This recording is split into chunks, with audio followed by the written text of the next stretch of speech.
mag-cash in sa CLUB888. Una, pumunta sa store sa kanang ibaba ng screen. Pagkatapos, pindutin ang Get Card Number.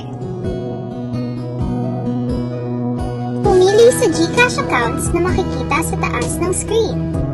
Pagkatapos pumili ng GCash account, pindutin ang Copy sa receiver number.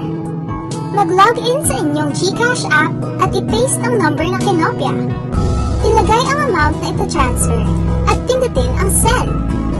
Pagkatapos mag-transfer, bumalik sa CLUB888 app at punan ang mga blanko. Lagay ang GCash reference number sa susunod na blanko.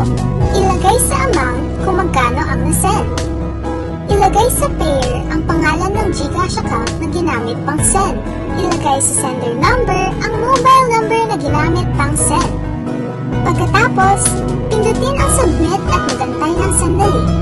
Pumunta sa records sa kaliwang bahagi ng screen at pindutin ang GCash transfer upang makita ang status ng inyong request. Kung higit sa 30,000 ang gustong i-cash in, pwedeng gumawa ng isa pang transaksyon.